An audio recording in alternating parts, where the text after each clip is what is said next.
I don't like Maskerade. Or at least, I don't like the ending. Everything leading up to it is perfect, but when I got to the ending, my reaction was one of genuine, "Are you fucking kidding me?" It's especially funny because for some reason, when I got the audiobook, the file was corrupted. I don't know how, but it was corrupted, and so it ended up cutting off right before the last half hour of the audiobook. And there are a number of possible explanations for why this happened, but the one which I choose to believe is that my phone knew. It knew what was coming up on some level, and it hoped to spare me.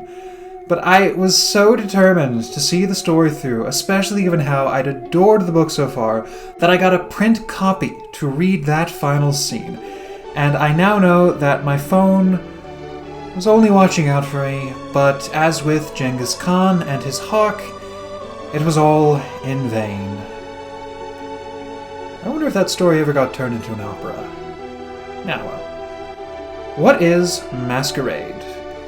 After getting married in Lords and Ladies and subsequently leaving the Witches' Coven for good, Magrat Garlic has left Granny Weatherwax and Nanny Og in need of a maiden to complete their mother and the other one. And as luck would have it, there just so happens to be a young lady in Lancre with a talent for magic by the name of Agnes Nitt, or as she calls herself, Perdita X Dream, or as everyone in Lancre calls her, that Agnes girl who calls herself Perditax. Of course, she's not in Lancre now, she's gone off to Ankh-Morpork to pursue her dream of becoming an opera singer. But she won't succeed, not if Granny has anything to say about it. She and Nanny are determined to drag Perdita back to Lancre, kicking and screaming, and make a witch out of her. They'd better hurry up, though, as the various members of the Ankh-Morpork Opera House are being picked off one by one by a mysterious opera ghost. How does the world of Maskerade work? Continuing the trend of Lancre witch stories deconstructing common types of fiction, Maskerade focuses on the opera, and as you might expect, Terry Pratchett's brand of humor is perfectly suited to the inherent absurdity of operatic conventions. If you liked the singing prince from Monty Python and the Holy Grail, I guarantee you will have a good time when reading Maskerade. However, unlike previous Lancre witch books, there's not too much world building in Maskerade that carries over to the rest of the series. We get a bit of Ankh-Morpork's geography detailed with the Opera House and Rookery Yard, and this is the first Discworld book to mention the Cable Street particulars, though they are significantly more, shall we say, benign in this book than in later installments. But really, the only major piece of world building in Maskerade is the character of Agnes Nitt. Well, Agnes first appeared in Lords and Ladies as a member of Diamanda's new witch coven that had taken over while Granny, Nanny, and Magrat were on their adventure in Genua. She didn't really do much except follow Diamanda around. It isn't until Maskerade that Agnes becomes an actual character, and as a character, she's a pretty compelling one. Agnes grew up not really knowing what to do with her life. The most she could really expect in Lancre was getting married and having babies, but she wanted something more, which is why she leapt at the chance to join the New Witch Coven when it was first established. Agnes didn't really care about witching, but she admired the way Diamanda scoffed at authority, and constructed the identity of Perdita as a way to rebel. A good girl like Agnes would never have big dreams outside of Lancre, or admire handsome boys, or do anything rebellious or bold, but Perdita would. And this alternate identity gives Agnes the courage to finally pursue her dream of singing. Agnes is an amazing singer, able to easily accomplish vocal feats most people can only dream of. Her singing ability is so great one might almost say it was superhuman, or maybe magic? The point is, the opera seems like it would be the perfect place for her. But as luck would have it, Agnes joins the opera just as it has started to move away from fat ladies singing and instead towards beautiful waif-like sopranos. The opera house hires Agnes, but not as a proper singer, rather to cover for the painfully inept squeaking of Christiiine, their actual prima donna. Christiiine can't sing, or even think too hard about anything for long enough, but her father is a wealthy patron to the opera, and so she has obtained a position as its leading lady. While Agnes provides the actual show-stopping voice, Christiiine is the one who gets all the credit and stardom. Now, given the way things are set up, and the fact that Granny and Nanny irreverently subvert operatic conventions throughout the story, I was rather expecting Agnes to get a happy ending, or at least a halfway decent one. But that is not what happens. To explain what does happen, though, we'll first need to answer, what does Maskerade have to say? We'll also have to spoil the ending, as you probably guessed, so if you want to avoid that, skip here. Given how much I've already complained about this ending, I would personally recommend you hear me out so that you don't set yourself up for disappointment, but if you want to skip, fine. I won't stop you. Alright, for those of you still here, after the day has been saved and the opera ghost taken care of, Agnes is revealed as the real voice behind Christiiine singing, and no one cares. Oh, sure, Agnes may have every skill and talent necessary to be a great singer, but she's fat! And Christiiine is much thinner and prettier, and that's why she will be one of the most famous and beloved opera stars in history, and Agnes will be nothing. Uncredited, unloved, and unknown for the rest of eternity. But Perdita, have you ever heard of the words star quality? Is it the same as talent? Snapped Agnes. It is rarer. Agnes is of course upset, but Granny and Nanny try to comfort her by pointing out how this was always going to happen. Feeling a bit angry? Said Nanny. Only to be expected. Yes! Feeling that everything's happened for other people and not for you? Yes! But, said Granny Weatherwax, look at it like this. What's Christiiine got to look forward to? She'll just become a singer, stuck in a little world.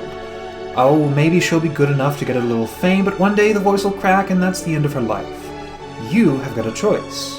You can either be on the stage, just a performer, just going through the lines, or you can be outside it and know how the script works, where the scenery hangs, and where the trapdoors are. Isn't that better? No! Feeling angry? Said Granny. Yes! I should let it all out then, if I was you, said Nanny. Agnes shut her eyes, clenched her fists, opened her mouth, and screamed. And that's it. That is the end of Agnes's time in the opera. Even if it's her dream to sing, and even if she's more talented than anyone else on the disc when it comes to singing, she's too fat to ever get anywhere. And so she comes back to Lancre in defeat and takes over Margaret's position in the Coven. Because if nothing else, it's better than getting married and having babies. But even if this is presented as Agnes fulfilling her natural destiny, it's rather marred by the simple fact that Agnes doesn't want to be a witch. She only takes up Margaret's role because she can't do the thing that actually makes her happy, and so she decides instead to settle for the thing that won't make her actively miserable. So the message becomes that talent is utterly meaningless, and the only thing that really matters is being noticed.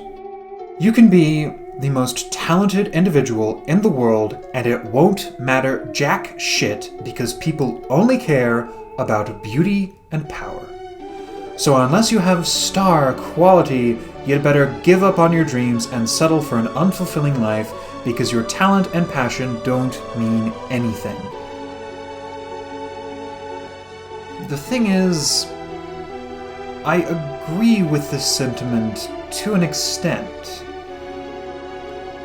When we teach people who want to sing, or write, or act, or make YouTube videos, or get involved in any creative field, we focus our lessons almost exclusively on fostering talent. The implicit understanding being that if you're good enough at something, you'll find your way to where you want to be eventually. But that's not really how this works. Even if you're good at singing, there's so much more you need to do to be a singer. You'll need a portfolio, some social media presence, recording equipment. You're going to need to advertise yourself, and that takes a whole other skill set. It's honestly harder to market yourself than to be talented, and marketing is ultimately more important to success than talent. I am fully aware of this. I have plenty to work on with my own videos, but I see people who don't put half the effort I do into their own videos getting thousands, and sometimes millions, more views than I get. I know that no matter how hard I work, I will never even get half of what they have. I know that no one really watches my videos except for my friends and family, and I know that I am almost certainly going to be one of the ones who don't make it. And that kills me a little bit inside. But I still make YouTube videos because I like doing it. I feel good when I'm creating, and I'm going to keep doing it because nothing else in my life makes me feel this good. I work a dead-end job that I don't enjoy, and I feel bad for even complaining about that because I know what it is to have no job or even no home. I don't have any friends except the ones I know online, and I will probably wake up tomorrow and be 50. Still in this exact same position that I am in now. No matter how much talent I build, these videos only amount to me screaming into the vast, empty void that is the internet. And I am going to keep screaming because I like doing it. So, to say that I should stop screaming because no one will ever hear me, I can't accept that. And I can't believe that Terry Pratchett would write a story with that message, because the man who said he would have written all the Discworld books for free should know that we don't scream into the void because we want to be heard. We do it because we have to scream. Final verdict. I honestly do not know what to make of Maskerade. It was written at the height of Discworld's golden era, and it fully demonstrates Terry Pratchett's skills as a writer, but its message is one I simply cannot get behind. And it's all enough for me to knock the book down to an 8 out of 10. In some ways, my disappointment is a testament to how good Maskerade is before the last half hour. After all, you gotta love something a lot to feel this let down by it. Indeed, in the end, it's all rather operatic. So, I'm Marc signing off, and I hope you liked this video. If you did, and you'd like to see me make more, please leave a like or comment down below, share my video via Twitter, Facebook, Instagram, or other means, and subscribe to my channel. Also, if you would like to help this channel out, I now have a Patreon, which you can contribute to via the link in the description.